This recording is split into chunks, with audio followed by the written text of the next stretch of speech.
ایک مرتد نے ٹی وی کے اوپر کہا ہے کہ مسلمان ہمیں کیسے کافر کہتے ہیں، وہ تو خود ایک دوسرے کو کافر کہہ رہے ہوتے ہیں۔ السلام علیکم ورحمۃ اللہ وبرکاتہ۔ شیعہ سنی علماء کا آپس میں ملنا کیوں ضروری ہے؟ دیکھیں، بات یہ ہے کہ ہم لوگوں میں اتنی دوریاں ہو گئی ہیں، باوجود اس کے کہ ہم کلمہ پڑھتے ہیں، مسلمان ہیں، قرآن مجید پڑھتے ہیں، اور تمام وہ باتیں کہ جو ہمارے اصول ایک ہیں، نماز، روزہ، زکوٰۃ، حج وغیرہ، کعبہ، رسول، ختم نبوت پر ایمان ہے، یہ ساری باتیں ہمیں ایک کرتی ہیں۔ لیکن پھر کیا وجہ ہے کہ ہم تاریخی مسائل کی وجہ سے آج تک آپس میں لڑ بھڑ رہے ہیں اور ملتے نہیں ہیں، دور رہتے ہیں؟ اور پھر ملک پاکستان کی اگر میں بات کروں، میں مختلف مذاہب کے لوگوں کے پاس جاتا ہوں اور یہ چیز سمجھنے کی میں نے کوشش کی کہ یہ کانفلکٹ کی وجوہات کیا ہیں۔ تو مجھے جہاں تک یہ سمجھ میں آیا، خود میں اپنا ذاتی تجزیہ اور ذاتی اپنی زندگی کا آپ کو بتاتا ہوں کہ میں کیا سمجھتا تھا اور کیا چیزیں کس طرح سامنے آئی ہیں۔ یہ بہت فائدہ مند ہوگی آپ لوگوں کے ساتھ اگر میں شیئر کروں گا، خاص طور پر میرے جو سنی بھائی ہیں میرے ساتھ، اہل سنت والجماعت کے، ان کو توجہ کے ساتھ یہ چیزیں سننی چاہیے۔ جب میں ایک خاص نقطہ نگاہ سے جب ہم طالب علم تھے، یوں ہی سمجھ لیجئے، تو آپ یقین کیجئے کہ میں نے اپنی زندگی کے ایک بڑے حصے کے اندر کبھی شیعہ امام بارگاہ نہیں کیا۔ اور میں کیا سمجھتا تھا؟ میں یہ سمجھتا تھا کہ امام بارگاہ کا لفظ تو اس کو صحیح کہتے بھی نہیں تھے، امام بگاڑا اس طرح کچھ کر کے کہتے تھے۔ اور یہ مجھے کوئی ایسی تربیت نہیں ملی گھر سے کہ گھر سے میں یہ کہتا تھا کہ یہ لفظ کہو یا شیعہ لوگ ایسے ہوتے ہیں، ہمارے ہاں عموماً مسلی پتہ نہیں کوئی کیا سے کیا اس طرح وغیرہ بولتا ہے۔ میں اس لیے کچھ الفاظ نہیں کہہ رہا ہوں کہ ہمارے شیعہ بھائیوں کی دل آزاری نہ ہو، لیکن چونکہ جو حقائق ہیں وہ میں بتا رہا ہوں۔ اب چونکہ میرا جو ذہنی لیول ہے وہ تھوڑا اوپر ہو گیا ہے، یعنی ان چیزوں کو میں اب کچھ نہیں سمجھتا ہوں، تو مجھے ایسا لگتا ہے کہ دنیا میں شاید یہ مسئلہ نہیں ہے۔ لیکن نہیں، میں پھر سے اپنے آپ کو آج سے 10 سال پرانا والا فضل کی طرف لے جاتا ہوں۔ 10 سال سے پرانا جو فضل تھا وہ کیسا تھا؟ کیونکہ اکثر جو میجورٹی ہے وہ اسی 10 سال پرانے میں جی رہی ہے، وہ آج تک 1990 کے دنگوں میں جی رہی ہے، وہ آج تک اس مذہبی انتہا پسندی کے جو عروج کا زمانہ تھا اس میں جی رہی ہے۔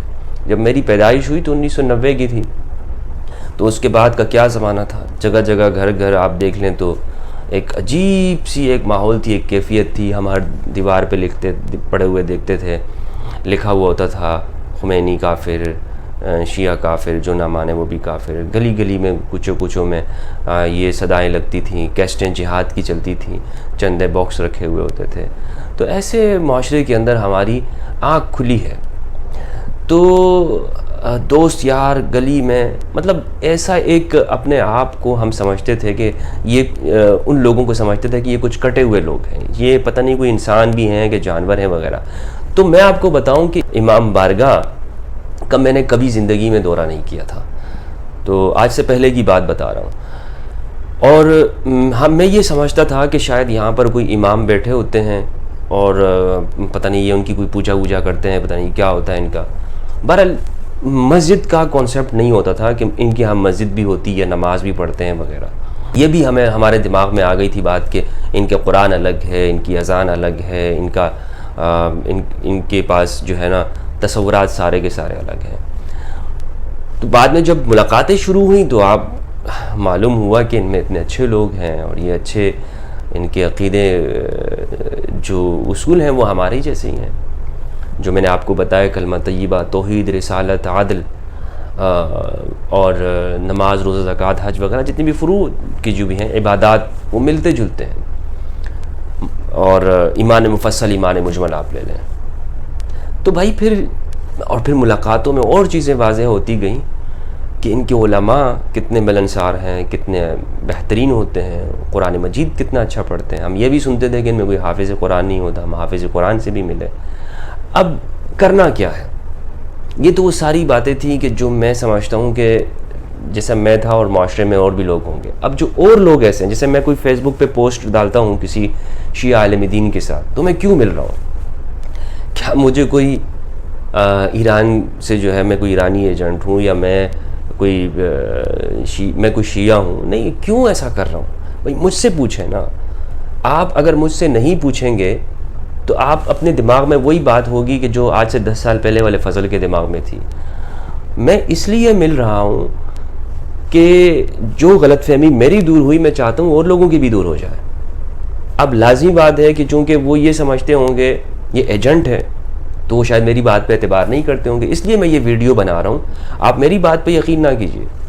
اب آپ ایسا کیجیے, اب آپ خود سے جو علماء ہیں, پہلے علماء سے میں کہوں گا, یا جو عام لوگ بھی ہیں ہمارے سنی, ان سے بھی میں یہ کہنا چاہتا ہوں, آپ کے قریب میں اگر کوئی امام بارگاہ ہے آپ وہاں چلے جائیں, ایک بار اس کا وزٹ کیجیے, اس کا دورہ کیجیے, نماز پڑھیے وہاں پر, ان کو قریب سے جانیے. اور اپنی زندگی کے اندر اگر آپ کا کوئی شیعہ دوست نہیں ہے تو 100 شیعہ دوست بنا لیجئے. آپ ایسے لوگوں کو دوست بنائیں کہ جو آپ کے جاننے والے, جو آپ کے مذہب کے نہیں ہیں, جو آپ کے عقیدے کے نہیں ہیں, آپ ان سے دوستی کرنا شروع کر دیں.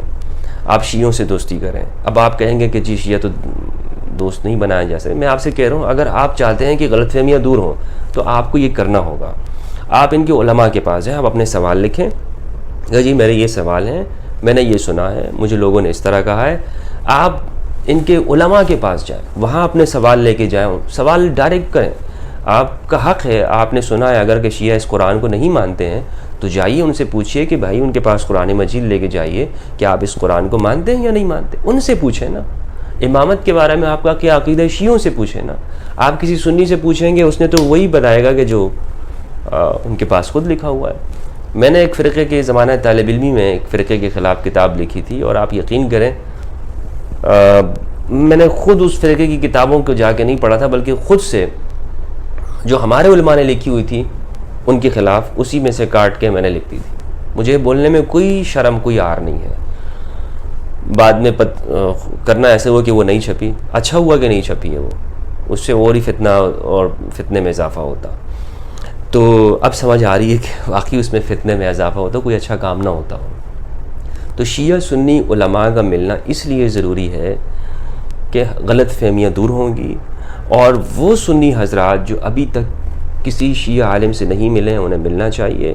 خاص طور پر وہ افراد, عام لوگ کہ جو کسی امام بارگاہ کا وزٹ نہیں کیا, انہیں امام بارگاہ کا وزٹ کرنا چاہیے. اور میں اس طرف شیعہ حضرات سے بھی کہنا چاہتا ہوں, اگر آپ کے دماغ میں یہ ہے کہ سنی سارے کے سارے اہل بیت سے دشمن ہوتے ہیں, معاذ اللہ اہل بیت کو نہیں مانتے علیہ السلام, تو آپ کو چاہیے کہ آپ بھی سنیوں کے پاس جائیں. یہ صرف ادھر سے نہیں ہوگا کام. آپ کو بھی چاہیے کہ جو آپ کے ہاں جو ایسے انتہا پسند لوگ ہیں جو صرف پیسوں کی خاطر, جو رسمی طور پر ممبروں پہ چڑھتے ہیں, جو ان کے پاس نہ علم ہے, نہ صحیح ذاکر ہیں, نہ سادات خاندان میں سے ہیں, وہ ممبروں پر آ کر صحابہ کرام رضوان اللہ علیہم ان کی تنقیص کرتے, امہات المومنین کو گالیاں دیتے ہیں. تو ایسے لوگوں کو آپ دور کیجئے.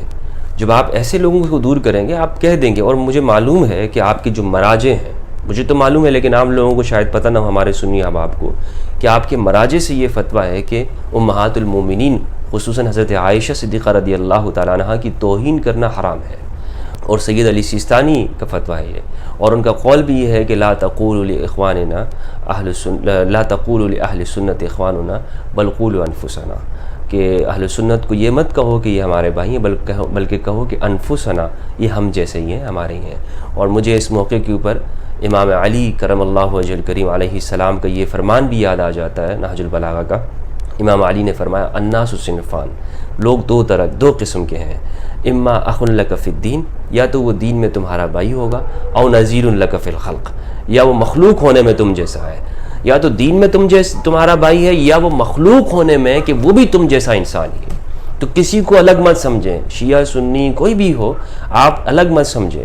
تو ملنا بہت ضروری ہے. اس زمانے کے اندر ہم نے ملنا ہے, اور مل کر ہی ہم نے, دیکھیں اس وقت میں پورا عالم کفر وہ متحد ہے, اور کتنا سرمایہ خرچ کر رہا ہے مسلمانوں کو تفرقے میں ڈالنے کی. ایک مرتد نے ٹی وی کے اوپر کہا ہے کہ مسلمان ہمیں کیسے کافر کہتے ہیں, وہ تو خود ایک دوسرے کو کافر کہہ رہے ہوتے ہیں.